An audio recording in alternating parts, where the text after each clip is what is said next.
सोचिए, एक ऐसी राजकुमारी के बारे में जिसने 16वीं सदी में अपना महल, अपना ताज, अपनी शाही जिंदगी सब कुछ पीछे छोड़ दिया, लेकिन किसी राजा के लिए नहीं, बल्कि अपनी भक्ति और अपनी आस्था के लिए।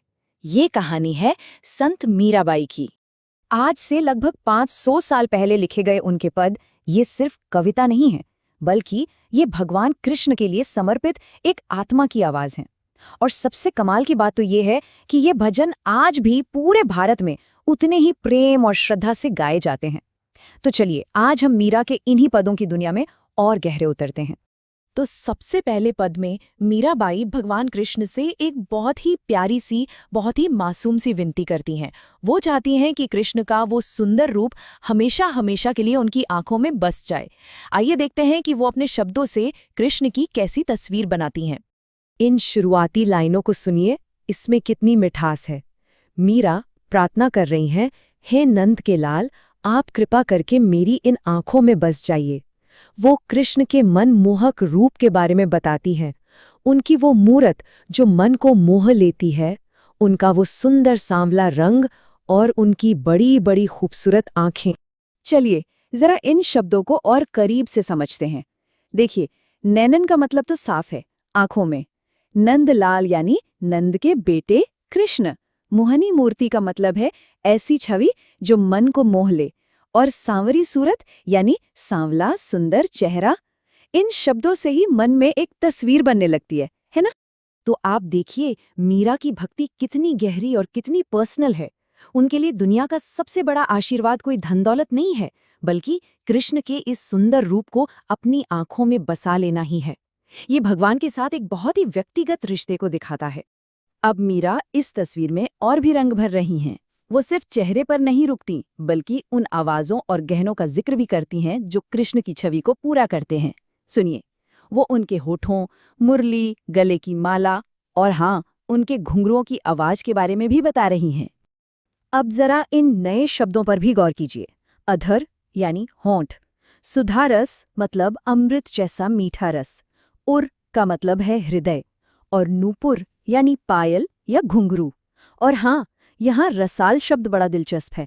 वैसे तो इसका मतलब आम का फल भी होता है, लेकिन इस पद में इसका अर्थ है मीठी या मधुर ध्वनि। तो अब देखिए मीरा कर क्या रही हैं।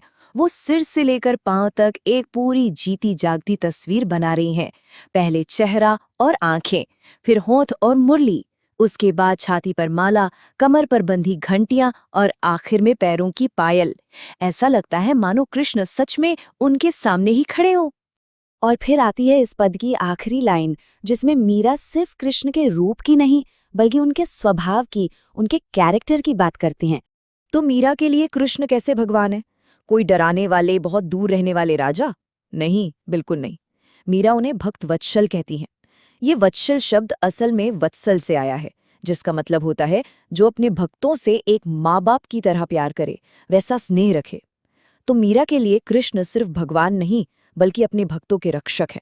चलिए अब बढ़ते हैं मीरा के दूसरे पद की तरफ। इसमें मीरा सावन यानी मानसून के मौसम को अपनी उम्मीद और अपनी खुशी की भावनाओं को बताने के लिए इस्तेमाल करती हैं। इन पंक्तियों में मीरा कह रही हैं कि सावन के ये जो बादल है ना, ये उनके मन को बहुत अच्छे लग रहे हैं।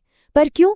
क्योंकि सावन में उनका मन उमंग से भर गया है, जैसे उन्हें अपने प्रभु, अपने हरि यानी कृष्ण के आने की कोई खबर, कोई हल्की सी आहट मिल गई हो। जरा इन शब्दों के अर्थ देखिए। बदरिया यानी बादल, मन भावन मतलब जो मन को अच्छा लगे। उमंग्यो और भनक जैसे शब्द ये सिर्फ शब्द नहीं है, ये एक एहसास है, एक खुशी और इंतजार का एहसास। ऐसा लगता है जैसे किसी बहुत अच्छी खबर का इंतजार हो। और यही बात इस पद को इतना खास बना देती है। देखिए, मीरा के लिए कुदरत और भक्ति अलग अलग चीजें नहीं हैं। ये बारिश, ये बादल, ये ठंडी हवा, ये सब उनके लिए उनके प्रभु का भेजा हुआ एक मैसेज है। अब देखें कि कैसे मीरा मॉनसून के इस तूफान में अपनी भावनाओं का ही तूफान देख रही हैं। वो कहती हैं कि चारों दिशाओं से बादल उमड़ घुमड़ कर आ रहे हैं, बिजली चमक रही है और बारिश की झड़ी सी लग गई है। और ये सबसे कमाल की बात है, जो बाहर तूफान चल रहा है वही मीरा के मन के अंदर भी हो रहा है। जैसे जैसे बादल घुमड़ते हैं, उनका दिल भी उम्मीद से भर जाता है। जब बिजली चमकती है तो उनकी अपनी आशा की किरण भी जाग उठती है। और ठंडी हवा उनके मन को शांति और सुकून दे जाती है। चलिए, इन आइडियाज को पक्का करने के लिए एक छोटी सी एक्सरसाइज करते हैं। स्क्रीन पर कुछ पंक्तियां और उनके मतलब दिए गए हैं। एक पल के लिए वीडियो को रोक के देखिए, क्या आप सही पंक्तियों को उनके सही मतलब से मिला सकते हैं? और ये रहे सही जवाब। उम्मीद है कि आप सब ने सही मिलान किया होगा। देखिए, पहली लाइन अधर सुधा रस मुरली राजती और बैजंती माल का मतलब साफ साफ होठों पर मुरली और सीने पर माला के वर्णन से जुड़ता है। और इस पद की आखिरी लाइन में मीरा एक तरह से घोषणा करती हैं कि ये जो सुहावना मौसम है, ये अपने प्रभु के लिए खुशी और मंगल के गीत गाने का समय है। यहाँ मीरा कृष्ण के लिए एक और नाम इस्तेमाल करती हैं, गिरधर नागर। इसका मतलब क्या है? गिरी यानी पहाड़ और धर मतलब धारण करने वाला या उठाने वाला। ये उस कहानी की तरफ इशारा है जब कृष्ण ने अपनी उंगली पर पूरा गोवर्धन पर्वत उठा लिया था। तो हमने मीरा के 2 पद तो समझ लिए, पर एक सवाल उठता है कि 500 साल गुजर जाने के बाद भी मीराबाई की कविता और उनकी कहानी आज भी इतनी जिंदा क्यों है? देखिए, मीराबाई की विरासत बहुत बड़ी है।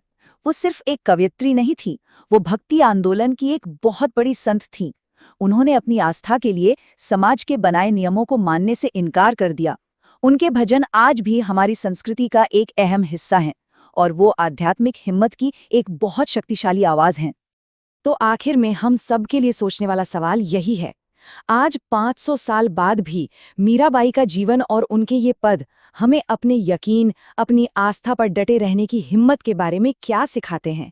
इस पर सोचिए।